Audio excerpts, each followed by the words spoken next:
Well, yeah, thanks. I think that brings us almost to a close. And any questions from you guys? We don't have a microphone, but we're all close enough to be able to hear. So, yeah. Anybody? Do you have any first-hand experience of running into publishers who would just scam you like that? Yes, I do. One of the publishers I submitted my manuscript to got back to me almost immediately.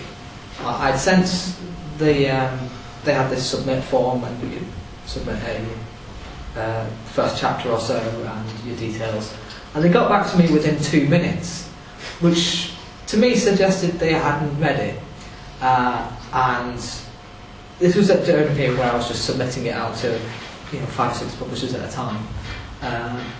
And so when they got back to me within 2 minutes, my immediate response was, oh, that's a bit weird. So I did go and look at their websites and look at their titles, and a lot of it was just stuff that was published on Amazon. It was either on Kindle or was in it was in something called Creator Space, which is one of Amazon's own printers, essentially. So this was obviously someone who was just accepting everyone that was submitting to them, so I just typed in their name into Google in quotes and found a lot of forums where they're saying, "Do not submit to this publisher." Their name escapes me right now, I'm afraid, but yeah, do be careful. Oftentimes, if you see publishers that have front covers that are very, very basic, might have grainy imagery with some stock photo or Comic Sans even on the front. I've literally seen a publisher that had something written in Comic Sans on the front, and thought, how did that? Please tell me they were doing it ironically. Thankfully, my publisher has been very good to me. The front cover, I think, is excellent. The artist is Norwegian, and we had a lot of fun. I say I had a lot of fun. I think she probably hated me because it was annoying because she's a fantastic artist. So when I first described what I wanted the front cover to look like, she came back with this picture of what I described as a space sword. It was a sword that it was really, really detailed and really, really nicely drawn, and it just wasn't the Seastone sword. It was a fantasy sword, and it is a fantasy sword, but you know what I mean. Your generic fantasy sword, and it was one of these really awkward moments of trying to say this is good, but it's not right. So we went through a lot of reiterations of it. The pterodactyl originally, well, let's just say he's lost a lot of weight through the iterations, and one of my younger brothers, Josh, is an artist, and he did a sort of sketch of what he reckoned it looked like based on my instructions, and I think after that we sort of worked out how to do it, because I do have a description of it in here, but I think I'm wax poetic a bit, which makes it a bit kind of difficult to grasp a real sense of, okay, this is exactly what it looks like, these are the exact dimensions, measurements into the millimetre, so it's very difficult to get a definitive image out of that, but still, yeah, I went away from your question a bit there, I'm afraid. No, it's okay. It basically answered what I wanted to know, if you were familiar with those kinds of publishers. Yeah, there are a lot of dodgy folk out there, but I think if you stay vigilant, and when my publishers accepted me, my first instinct was to just go and look them up and make sure that they were legit and fortunately they were. So if you keep that in mind, make sure that whoever has said yes is legit. It almost seems like a kind of self-deprecating, how could they possibly want to publish me? But that is genuinely the thought that went through my head. But yeah, vigilance and research is your friend. Coming back to the illustration, actually, when I first mentioned you on the book, when I was organising this talk, people came back to me suggesting what the Seastone sword was, and I had the book at the time, and apparently what we came up with was a sword made of pebbles. That's Bundled together. that would be interesting. No, a thing that was said to me recently, because a lot of people have looked at it and gone, oh, is it sort of Sword in the Stone, King Arthur thing? To which I responded, no, but now I'm thinking what I should have done is had the stone sword stuck in a sort of metal block. And then the sort of opposite of King Arthur, but I thought of that too late, unfortunately. But no, the Seastone, that was the thing that I had to talk to the artist about. No, the Seastone sword is literally a stone made of, literally a sword made of stone. It is a massively impractical, horrible thing that you would not want in your life. Yet there it is. The object, not the book. The book is definitely something you want in your life. Anybody? Yes. What's been your general experience of doing publicity for the book? Publicity is an interesting thing.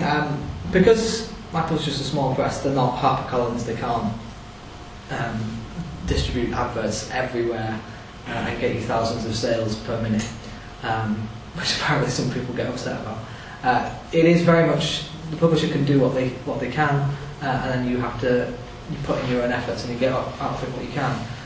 This is the thing where, again, people who knew me before will know that I was very much antisocial and not very into socialising, so that is something I've had to work against. And so, but the attitude I've adopted is that I'm not doing this for me so much as doing it for my publisher, who have been very nice to me.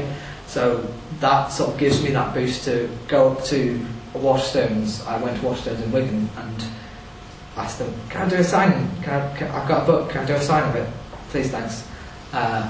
They said no, but that experience did sort of make me go out and I talked to some independent bookshops. I've just done a signing at an independent bookshop in Southport, and I talked to a library in Southport. I'm doing a talk there next month, and again, it's just one of the things. The more you do it, the more you get used to it, and it is very.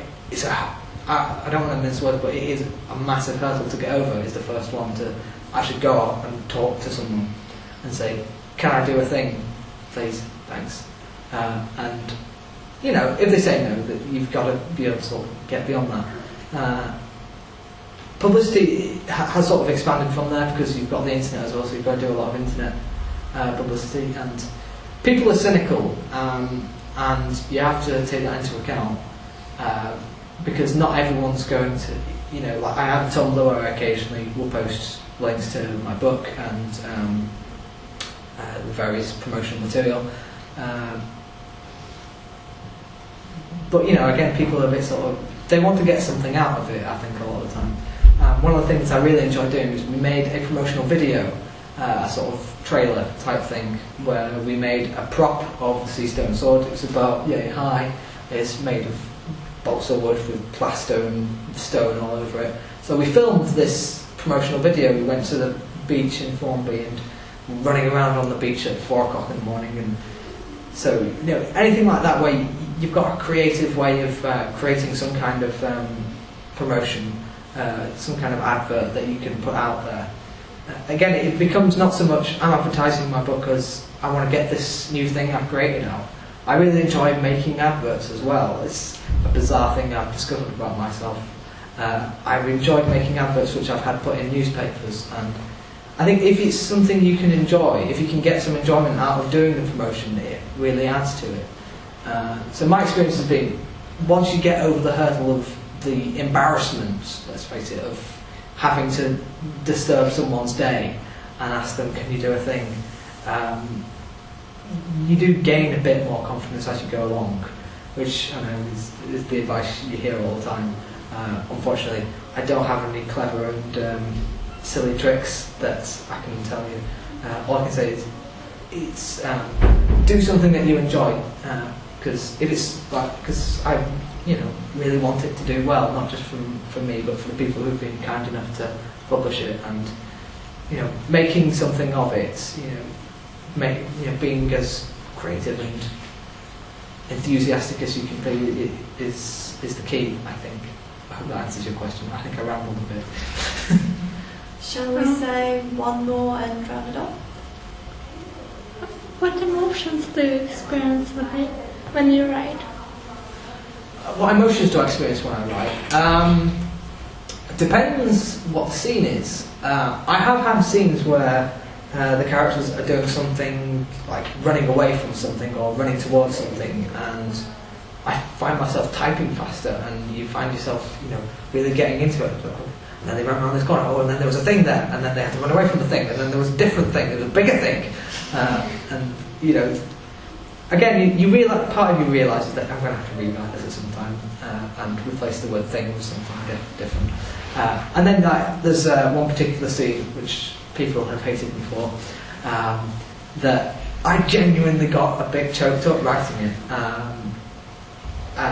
which I hope translates to readers that it was a very emotional scene for me to write.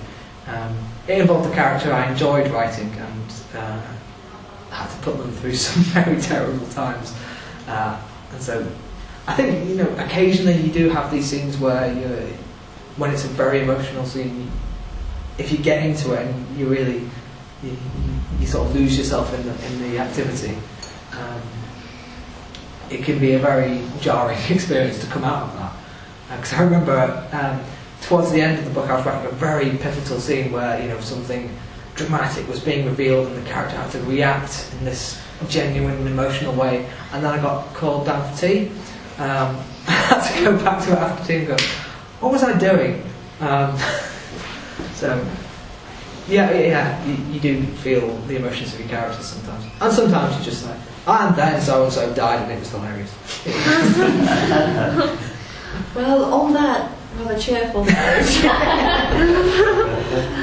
thank you very much. If you want to buy a copy of the Sea Stone Sword, and hopefully you can sign them, yeah, feel free to just come over. There are some copies over there. Just grab a thing. And thanks all for coming.